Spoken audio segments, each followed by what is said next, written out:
বাংলাদেশের যে বিষয়গুলি বলতেছি, যে আমরা সকলেই জানি যে বাংলাদেশ চলে একটি সংবিধানের আওতায়।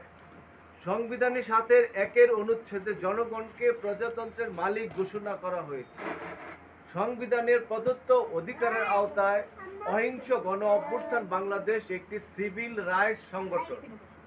বহু রক্ত ও ত্যাগের বিনিময়ে বাংলাদেশ স্বাধীন হলেও বর্তমানে 100 জন মানুষের মধ্যে 73 জন মানুষ পুষ্টিহীন, 5 জন শিশুর মধ্যে 1 জন শিশু রক্তশূন্য, 3 জন নারীর মধ্যে 1 জন নারী রক্তশূন্য। পুষ্টির অভাব হলে বুদ্ধি হয় না, শরীরে শক্তি হয় না, কর্মক্ষমতা থাকে না।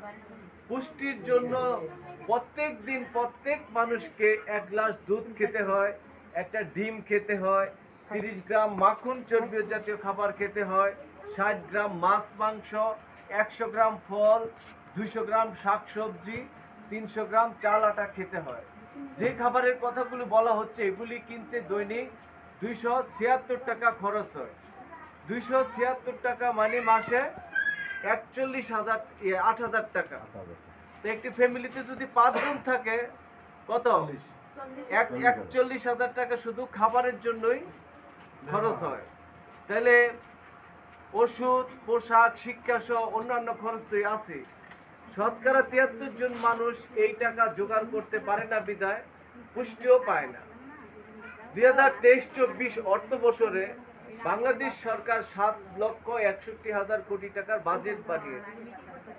বাজেট হচ্ছে একটি দেশের 1 বছরের আয় ব্যয়ের হিসাব।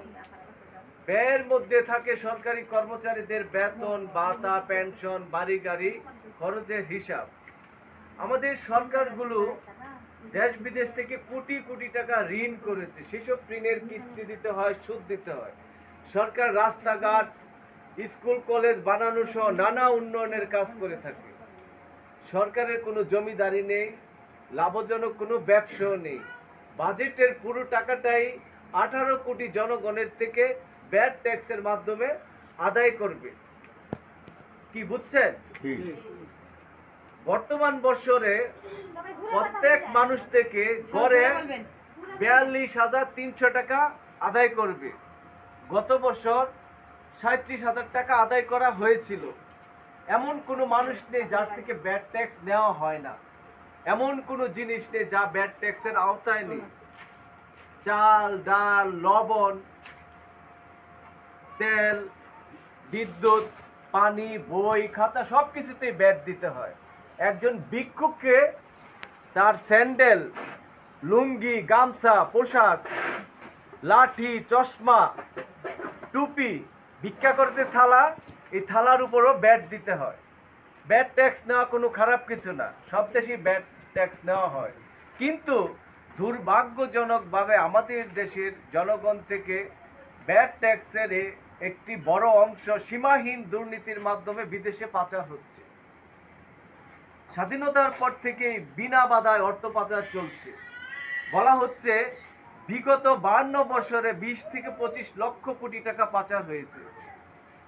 এছাড়াও লুটেরা গোষ্ঠী দেশের ভিতরে 88 লক্ষ কোটি কালো টাকা মজুত করে রেখেছে। অহিংস গণ অভ্যুত্থান বাংলাদেশের কাজ হচ্ছে 3টি। 1 নাম্বার হচ্ছে জনগণের টাকা Canada, Australia, America, Europe, Singapore, Malaysia, Dubai সেসব প্রভৃতি দেশে পাচার হয়েছে। এটা প্রবাসীরা তালিকা করতেছে, এটা হচ্ছে 1 নাম্বার। 2 নাম্বার হচ্ছে যেহেতু টাকাটা জনগণ 18 কোটি জনগণের, সেহেতু শতকরা 10 জনের ঋণের আবেদন নেওয়া হচ্ছে। শতকরা 10 জন যদি ঋণের আবেদন নেওয়া হয় তাহলে 100 জন মানুষ জানতে পারবে না। তাহলে 18 কোটি থেকে 1,80,00,000 ঋণের আবেদন সংগ্রহ করা। 2 নাম্বার হচ্ছে সংসদে আইন পাশ করা, অবৈধ অর্থ উদ্ধার ও গণমুখী বিনিয়োগ জাতীয় সংস্থা করা। এটা হচ্ছে 3 নাম্বার। তো বলা হচ্ছে সে স্বাধীনতার পর থেকে এই পর্যন্ত 20-25 লক্ষ কোটি টাকা পাচার হয়েছে। ঠিক আছে?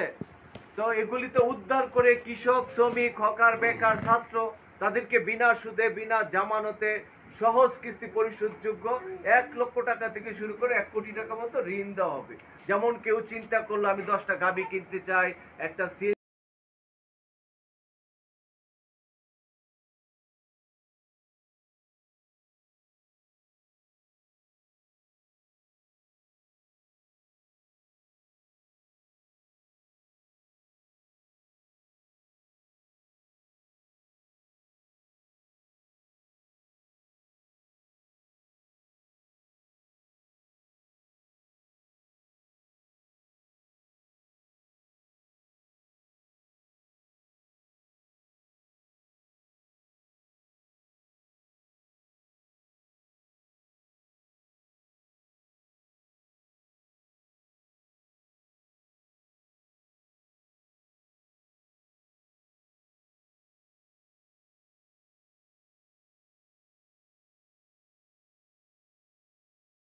একটা ঢাকা ধানমন্ডি 2 নম্বর রোড 1 নম্বর বাড়ি দোতলায় প্রতি শনিবার সকাল 10টা, মঙ্গলবার বিকেল 4টা।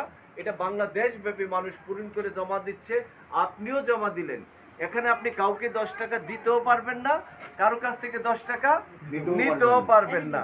আপনি যেহেতু এখানে 10 টাকা দিচ্ছেন না, আপনার তো এখানে হারানোর কোনো ভয় নেই, আছে? এটা কি চিটারি বাটপাটি করার কোনো সুযোগ আছে? না। হ্যাঁ, তো 1,80,00,000 ঋণের আবেদন হবে, সংসদে আইন পাস হবে। তারপরে আইন পাস হয়ে গেলে তখন আর কোনো বাধা নেই। আমাদের এই পর্যন্ত 95 লক্ষের উপরে ঋণের আবেদন হয়ে গেছে, প্রায় 1 কোটির কাছাকাছি আর কি। তো এখানে হ্যাঁ, আর বেশি কিন্তু সময় নেই। আমরা ডিসেম্বরের 10 তারিখে প্রেস ক্লাবের সামনে যারা আবেদন করছে তারা একত্রিত হয়ে সংসদে আইন পাস করার জন্য জমা দিব, আইনের খসড়া। ঠিক আছে, ডিসেম্বরের 10 তারিখে, বুঝছেন? এবার আপনি কাজ করতে গেলে আতেল, দান্দাবাজ, দুর্নীতিবাজ, চোরেরা বলবে এটা ভুয়া, বেল নাই, নানা রকমের কথা বলবে না? বলবে। হ্যাঁ, এগুলি কানে দেওয়া যাবে না। যাবে না। আপনার কাজটা হচ্ছে অনেক গুরুত্বপূর্ণ কাজ। আপনার মাধ্যমে যদি 10,000 মানুষ বিনা সুদে বিনা জামানতে সহজ কিস্তি ঋণ পায়, বলেন তো কি হবে? আপনি যদি চিন্তা করেন যে আমি চেয়ারম্যানিতে দাঁড়াবো, আপনাকে ছাড়া অন্য কাউকে ভোট দিবে না, ভোট দেবে না। এই কাজ কিন্তু 1971 সালে কিন্তু যারা এই যে দেশের জন্য দেশ স্বাধীন করছে, তখন যখন নেমেছিল তখন কিন্তু বলছিল এটা ভুয়া, এটা করতে পারবে না, তাদের কাছে কিছু নেই। আজকে কিন্তু তারা অনেক সম্মান